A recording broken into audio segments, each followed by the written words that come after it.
Hello, good morning, lovely ones. How are you on this gorgeous Saturday morning?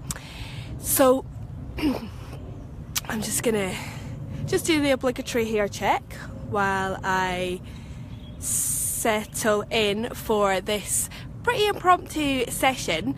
If you have been following this week, you'll see that I started doing a series of Facebook Lives, which I've been absolutely loving, all about being a sensitive superstar. So this is really all this is really all about women who are really sensitive, really empathetic, who've got big hearts, who have been through some crap in their life, who are working or who have worked on clearing that up, letting that go, and are now in a place where they really want to live a really joyful and peaceful life. And I mean, this is kind of one of the reasons why I put Soul Confidence together, which was for women who want to have a more joyful and peaceful life. And more than that, with the work that's coming through the Goddess Collective and that I've been sharing through the Sensitive Superstar series, which is the free lives that I've been doing, it's really all about like how you can have the most intimate and the most abundant life possible. And that's really what I want to share through this Goddess Collective work that I'm launching next month.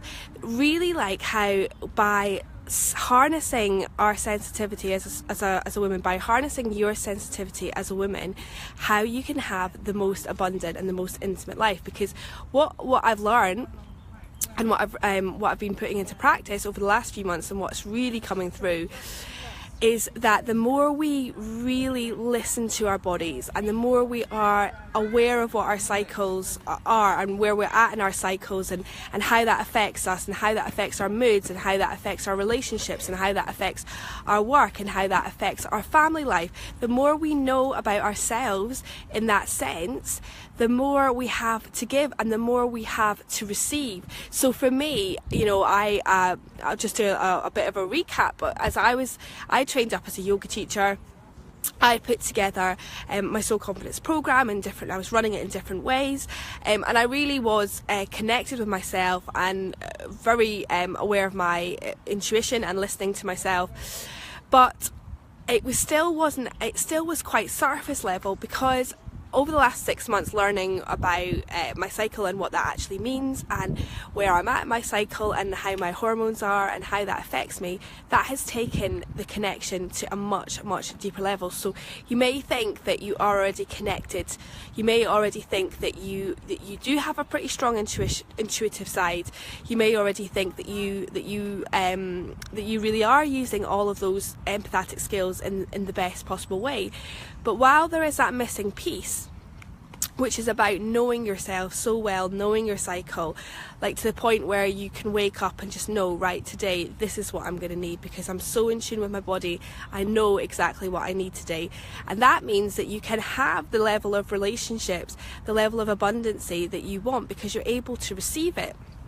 Okay, so what I want to dive in talking about today is why we stop doing the things we love, and why, as a sensitive woman, that is absolutely it's like a slow death to us. So I think that sounds quite dramatic, but I think it's really true actually. As a sensitive woman, if you are not doing the things that you love, that are really opening your heart, that are really filling your heart up, that are really bringing in all the kind of the joy and the freedom and all those core desired feelings that you want to be feeling, while that's not happening, you haven't got the capacity to really give and share and have the family life that you want and have the relationships that you want, because there is nothing there to give. And it's just a really simple analogy about, you know, if you've got nothing in the tank, you've got nothing, you can't go anywhere, right? And it's like, you know, the oxygen mask analogy, you know, you put your own oxygen mask on before you help anybody else on the plane. All of those are there to demonstrate this as a really solid fact, that if you haven't got it in you, what you want to give, you've got nothing. It's not there, right? You can't give what you've not got.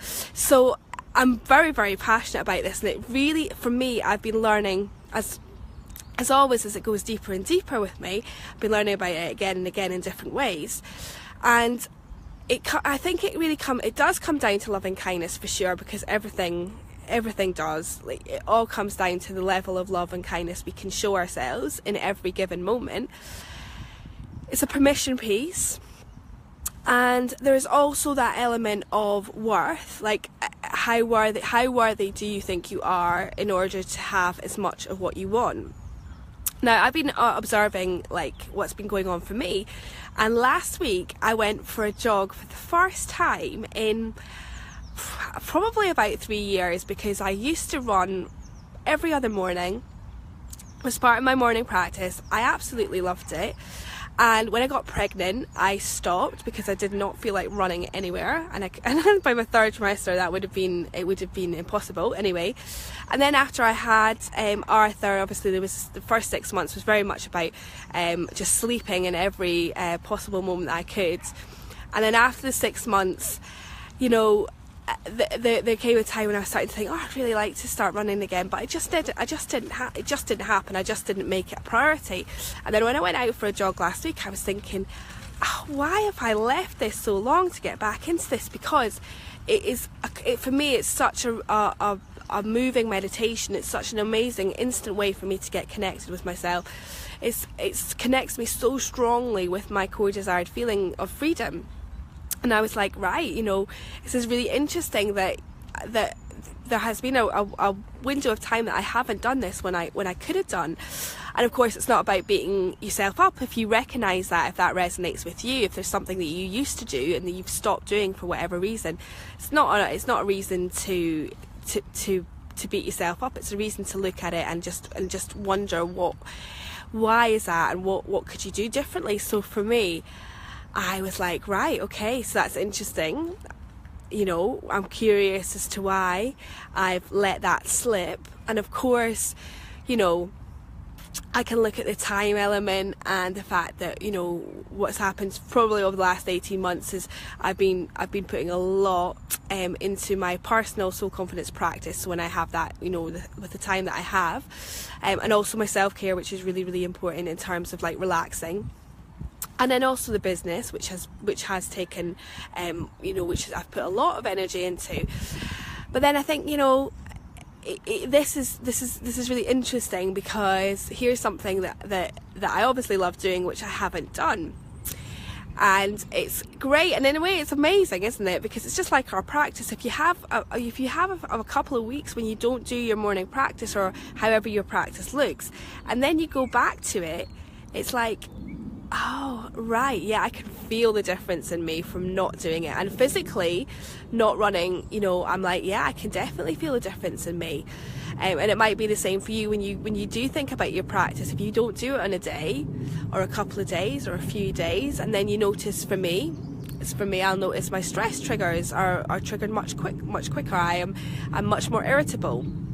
And again, this actually does tie really well in with the work that I'm doing with the Goddess Collective, which is about really supporting women to know where they are in their cycle and what they need, so that becomes really intuitive, and building their practice so that really supports that. So it's about looking at everything that you do and how you can do it through your month in order to really support yourself, to have the most energy, to experience the level of connection that you want and joy you want and the intimacy you want, because it's not about doing the same thing all the time. So when you look at the things that you love through your month, there will be times that you're naturally more inclined to do one rather than others. So for me, I love having reflexology around the time of my period because it's very supportive to me.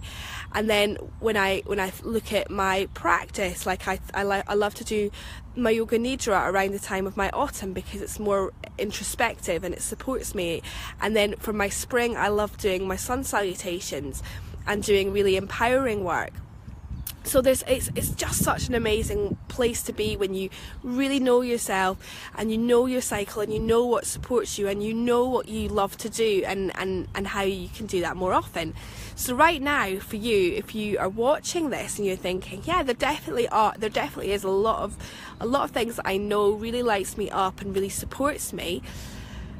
Take a few minutes and write down your top 10 of, you know, self-care practice, anything that you do that brings you love and brings you a sense of connection, and have a look at that list of 10 things and really honestly look at how often you are doing that any of those 10 things, and like what do you need to do in order to do some more of it. Because if you are in a place right now where you're thinking, yeah, I really want to have more joy in my relationships, I really want to feel more peaceful in my role as a mum, I really want to feel like I'm bringing more of my empathy to the work that I'm doing, then you've got to look at what you're doing for yourself, how often you're doing it, and then you've got to get real with it, and you've got to go, okay, so I could sit and journal and say, oh, I'd really love to do this more often, I'd really love to do that more often, but you've got to take the action, and that's where the accountability and the consistency really come into play.